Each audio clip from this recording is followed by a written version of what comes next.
नमस्कार दोस्तों, आप सभी का स्वागत है मेरे अपने YouTube channel Gajanan Patel education पर। आज हम लोग देखेंगे नवगठित जिला शक्ति के बारे में। तो शक्ति का सबसे पहले हम लोग मैप देख लेते हैं। शक्ति का मैप कुछ इस प्रकार है, देखिए आप लोग। इसमें जो है यहाँ पर शक्ति है और यहाँ पर बाराद्वार है, यहाँ पर माल खरौदा है, यहाँ पर जयजयपुर है और ये डभरा है और ये चंद्रपुर है। अब देख लेते हैं इसके दिशा में कौन कौन सी दिशा में कौन कौन से जिला। तो याद रखना, दक्षिण में क्या है, सारंगगढ़ बिलाईगढ़ है। और इसके पूर्व में क्या है, रायगढ़ जिला है। उत्तर में क्या है, कोरबा जिला है। और पश्चिम में क्या है, जांजगीर चांपा जिला है। चलिए देखते हैं इसके बारे में। और तो इसके गठन को देखते हैं। गठन की बात की जाए तो ये 9 सितंबर 2022। अब क्रम की बात की जाए तो ये 33वां क्रम का जिला है, 33वां क्रम याद रखना है आपको। अब बात की जाए इसके मातृत्व जिला या कौन से जिले से ये विभाजित करके बना है, तो ये जांजगीर चांपा जिले से बना है। संभाग की बात की जाए तो बिलासपुर संभाग में आएगा। अब सीमावर्ती जिला 4 है, हमने देखा है, सारंगगढ़ बिलाईगढ़, फिर रायगढ़, फिर कोरबा, फिर जांजगीर चांपा। अब सीमावर्ती राज्य की बात की जाए तो याद रखना, सीमावर्ती राज्य यहाँ पर नहीं है।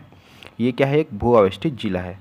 ठीक, अगर इसके साथ ये गठन हो गया तो छत्तीसगढ़ में भू अवस्थित जिलों की संख्या कितनी हो जाएगी, 11 हो जाएगी। याद रखना आप लोग को, 11 हो जाएगी। चलिए देखते हैं कुछ पर्यटन के बारे में यहाँ के, या फिर कुछ स्थल के बारे में। तो सबसे पहले याद रखना आप लोग, शक्ति क्या है, तो शक्ति एक रियासत था। छत्तीसगढ़ में 14 देसी रियासत थे। तो याद रखना इंपॉर्टेंट बात यह है कि जो शक्ति है वो जो है सबसे छोटी देसी रियासत थी। ये क्वेश्चन बार बार पूछता है, छत्तीसगढ़ में सबसे छोटी रियासत कौन सी थी, तो शक्ति लेना है आपको। अब बात की जाए यहाँ पर, अगला है बालपुर की। तो बालपुर को क्या बोलते हैं, साहित्य का तीर्थ स्थल बोलते हैं। अब साहित्य का तीर्थ स्थल बालपुर को क्यों बोला जाता है, तो यहाँ पर याद रखना, जो साहित्यकार थे लोचन प्रसाद पांडे, ठीक, मुकुटधर पांडे और क्या है, बंशीधर पांडे, ये क्या है, तीनों भाई है। और तीनों का क्या है, ये जन्म इस भूमि है, क्या, बालपुर। अब अगला देखते हैं गुंजी। तो गुंजी को याद रखना, सबसे पहले तो इसको ऋषभ तीर्थ बोलते हैं और दमोदरा भी बोलते हैं। ये जो ऋषभ तीर्थ है, मतलब उस समय ऋषभ तीर्थ कहलाता था, तो ये जैन धर्म से संबंधित स्थल है। ऋषभ तीर्थ किससे है, जैन धर्म से। यहाँ पर जैन धर्म के जो प्रथम तीर्थंकर कौन थे, प्रथम तीर्थंकर ऋषभ देव। ठीक, यहाँ पर उनकी मूर्ति मिली है, जैन धर्म हो गया। अगला देखते हैं हम लोग, अगर दमोदरा के इसको संदर्भ में देखें, तो दमोदरा के संदर्भ में देखेंगे तो याद रखना, ये जो सातवाहन कालीन स्थल है, सातवाहन काल जब हम लोग इतिहास पढ़ेंगे छत्तीसगढ़ का तो देखेंगे उसमें, यहाँ पर जो वरदत्त श्री है, ये सातवाहन कालीन एक शासक है, उनके क्या मिला है, शिलालेख मिला है। अगला देखते हैं, अगला है अडभार। क्या है, अडभार। तो अडभार में क्या है, अष्टभुजी माता का मंदिर है। और याद रखना, यहाँ पर नवरात्रि में मेला लगता है। उसके बाद याद रखना, उचित होंगे ही, लेकिन चंद्रपुर में याद रखना, मेन जो क्वेश्चन पूछता है, यहाँ पर चंद्रहासिनी माता का मंदिर है और नाथलदाई का मंदिर है। मेन जो आपका क्वेश्चन बार बार पूछता है, ये संगम।